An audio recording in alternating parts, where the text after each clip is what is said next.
I think about Hat Creek, I think about history, our legacy project. I mean, it's our founding project. 1970, 71, when CalTrout was formed, Hat Creek was our first founding project. And it showed that an organization, a group of passionate anglers could come together and restore a stream and bring back a fishery.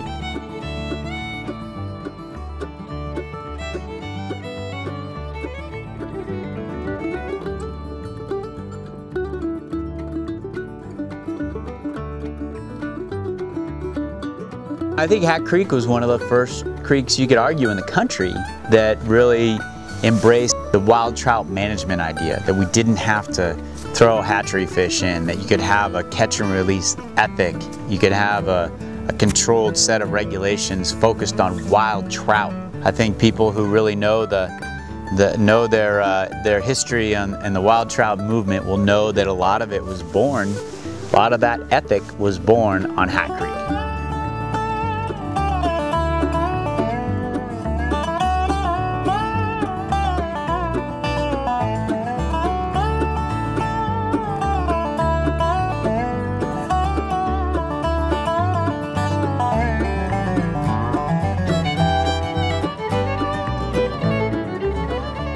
So I showed up at Hat Creek in 1975. I had just moved to California and I went to see Andy Puyans in his fly shop in Walnut Creek. I said, "What's the best place to fish for trout in California?" He said, "Hat Creek." So I went to Hat Creek, and I came from the Rockies, so I got here in this water just around the bend upstream in the middle of the day on a July afternoon, and it was like, I'd never seen anything like this. There were no rocks, there were no eddies, there were no ripples, and there were no, I didn't know what to do. But I came back that evening with my kids and my wife, and there were fish coming up everywhere. It was remarkable. There was a caddis hatch, there was a pale evening dun hatch, there were little stoneflies, and I was just astonished. So that was the beginning of my love affair with Hat Creek, and it has been that.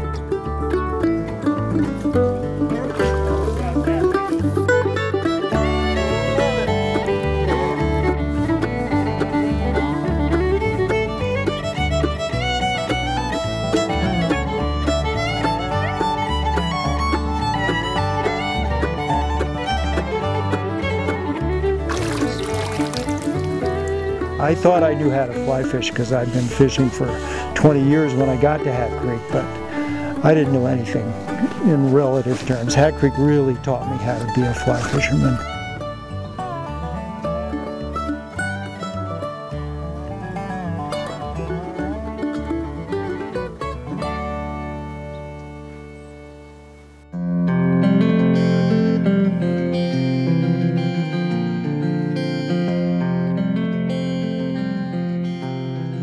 It was about 50 years ago when some of what would be the founding members of California Trout, Richard May, Joe Paul in particular, others, Jim Adams was involved with that from PG&E early on, all the way from the Bay Area, recognizing what a unique resource this was, and they really had this vision of a project to restore this area, which involved, at the time, quite a radical notion. And the concept was to strip the creek clean and build a barrier at the bottom, and that's what they did. And that happened in the early 70s, and the results of that were quite remarkable. Hat Creek really blossomed into one of the best and most highly renowned fisheries really in the western United States. It was a destination to come, and a lot of people here flocked for the abundance of large fish, the challenge of catching all these fish on a dry fly, to be a part of the history of the first wild trout area and the concept of it. It really had this mystique that led a lot of people down the Hat Creek trail. When I came here in '75, that was sort of the glory period of Hat Creek. It had been restored. The fish barrier had been put in and special regulations had been put in at the end of the 60s. So by the beginning of the 70s, the reputation of Hat as a those little fish are very distracting. The reputation of Hat as a wild trout fishery was just in full swing. And so from 75 until the early 80s, it was the most remarkable fishing anywhere. It took me 3 years to figure out how to fish Hat Creek. And then in the early 80s, I started Clearwater House, an inn for fly fishermen upstream from here. And just was here on Hat in its glorious days when there were 5,000 fish per mile and there was always something hatching.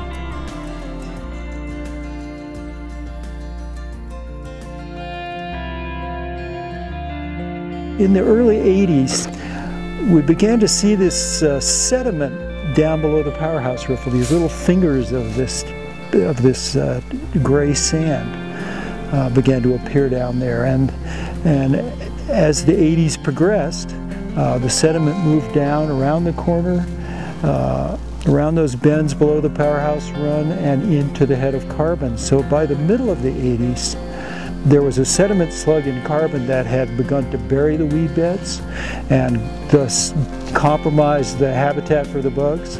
And this cut down on the fish populations. There were fewer fish. What wasn't clear was where the sediment was coming from. But it was very clear that Hat was in decline. And it was pretty clear that it was the sediment that was doing it. And so we basically didn't do anything on Hat Creek. It kind of sat here suffering and in real decline. The businesses in the Bernie area suffered, the fly shops closed, tourism fell off. It really made people around here aware of the draw of Hat Creek, of what a profound effect the Wild Trout project had had on this part of the world and on the economy here.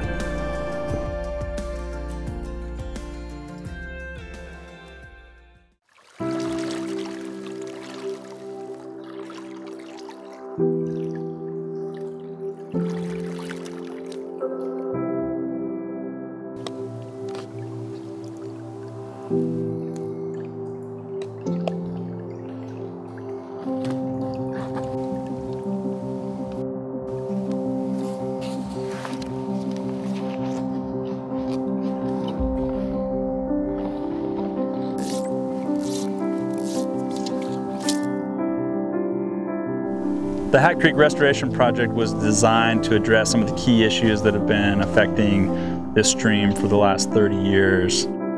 There's a large amount of sediment that's been flushed into the system. The banks have been destabilized by invasive species, and there's a bunch of noxious weeds all throughout this entire area. So this restoration project is going to put some large woody debris back in the river to provide habitat and structure for fish. We're going to remove a bunch of invasive species, and we're going to plant over 5,000 native riparian plants. This is a three-part project, and restoration's the most important part of that for California trout. But this is also about recreation in this incredible wild trout area of California. And then it's also about protecting cultural resources. This is the ancestral lands of the Ilmaui band of the Pit River tribe. And so putting all three of those things together, the recreation and the restoration and the cultural resource protection is why this project has been so successful.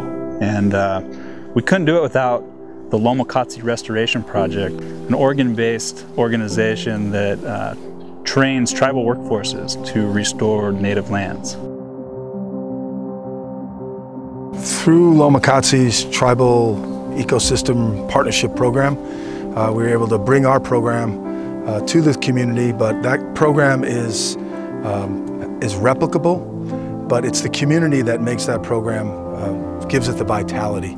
So working under the tribal leadership of the band leaders of the Ilmaui, we were able to get folks on the ground, glean from their expertise of the place, and develop a riparian planting strategy that not only incorporated riparian restoration for the benefit of red band trout, but also incorporated traditional ecological knowledge for cultural plants.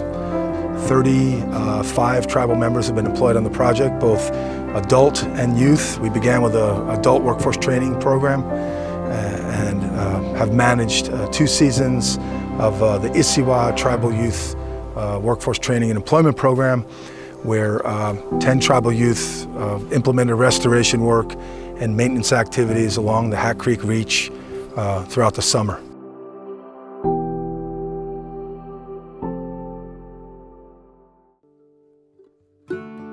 We've learned as an organization that it's all about bringing people together, the people that are affected by water and fish issues in the regions where we work. We live in these communities, and bringing people together is the most important thing that we can possibly do. This is a project that began around the legacy of our organization around fly fishing, but it's turned into something entirely different. It's turned into reconnecting the Pit River tribe with their ancestral lands. It's turned into a major socio-economic project in the Bernie area. And it's more than just fly fishing now. It's really about all these people coming together to accomplish something that is valuable for them. This is really the birthplace of California trout.